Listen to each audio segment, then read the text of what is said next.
চাইলেই চাকরি ছাড়তে চান তারা, কিন্তু এখনই পারছেন না, কারণ তারা সমুদ্রে একটি ভাসমান নগরীতে, যার নাম ইউএসএস জেরাল্ড আর ফোর্ড।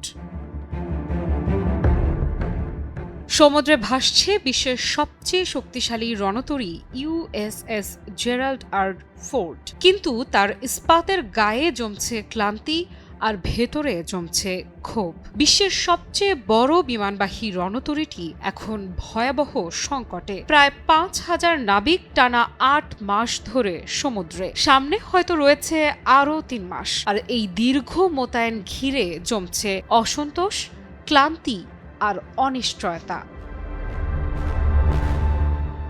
ইরানের বিরুদ্ধে সম্ভাব্য সামরিক প্রস্তুতির অংশ হিসেবে যুক্তরাষ্ট্র এই রণতরী মোতায়েনের মেয়াদ বাড়িয়েছে। শান্তিকালে যেখানে একটি বিমানবাহী রণতরীর মোতায়েন সাধারণত ৬ মাস, সেখানে ফোর্ড ইতোমধ্যেই সেই সীমা ছাড়িয়েছে। গত বছরের জুন থেকে টানা সমুদ্রে রয়েছে রণতরীটি। জানুয়ারিতে ভেনেজুয়েলার সাবেক প্রেসিডেন্ট নিকোলাস মাদুরোকে আটক অভিযানে গুরুত্বপূর্ণ ভূমিকা রাখার পর নাবিকেরা ভেবেছিলেন হয়তো এবার ঘরে ফেরা যাবে, কিন্তু না, বরং জানানো হলো মধ্যপ্রাচ্যের অদম্য রাষ্ট্র ইরানকে দমাতে এই মোতায়েন আরও বাড়িয়েছে ট্রাম্প প্রশাসন। এখন তারা মধ্যপ্রাচ্যের দিকে অগ্রসর হচ্ছে। সেখানে যুক্তরাষ্ট্রের ১ ডজনের বেশি যুদ্ধজাহাজ ইতোমধ্যেই অবস্থান করছে। একই সময়ে ২টি মার্কিন বিমানবাহী রণতরীর উপস্থিতি এই অঞ্চলে বিরল ঘটনা। মধ্যপ্রাচ্য জুড়ে উত্তেজনা বাড়ছে, আর সেই উত্তেজনার ভার বইছেন এই ৫,০০০ নাবিক।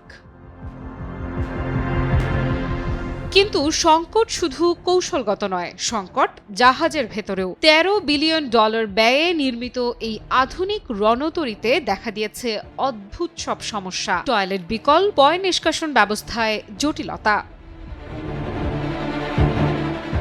এপিআর এর এক প্রতিবেদনে জানানো হয়, ভ্যাকুয়াম ভিত্তিক ব্যবস্থার কারণে একটি টয়লেট বিকল হলে পুরো অংশই অচল হয়ে পড়ে। নাবিকেরা দিন রাত লিকেজ মেরামত করছেন, কিন্তু সমুদ্রে থেকে সবকিছু ঠিক রাখা সহজ নয়। এদিকে নিয়মিত রক্ষণাবেক্ষণ ও আধুনিকায়নও সম্ভব হচ্ছে না ভাসমান অবস্থায়। দীর্ঘ সময় পানিতে থাকার ফলে যন্ত্রপাতিতে চাপ বাড়ছে, সমস্যা যেন থামছেই না। এই অবস্থায় মানসিক চাপও বাড়ছে। দ্য ওয়াল স্ট্রিট জার্নালকে এক নাবিক জানান, দীর্ঘ মোতায়েনের কারণে অনেকেই ক্ষুব্ধ। দায়িত্ব শেষ হলেই নৌবাহিনী ছাড়তে চান অনেকে। জাহাজের অধিকাংশ নাবিক ২০-এর কোঠার তরুণ তরুণী। পরিবার থেকে দীর্ঘ বিচ্ছিন্নতা তাদের ভেঙে দিচ্ছে। ঘোস্ট মোডে থাকায় নিয়মিত যোগাযোগও সম্ভব নয়। অবস্থান গোপন রাখতে সীমিত করা হয়েছে বার্তা আদান প্রদান।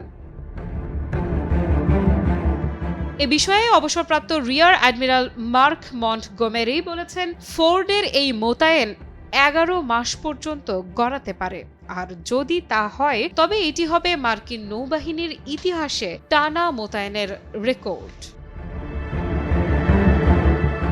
আফ্রিদা ইফরাত, নিউজ 24।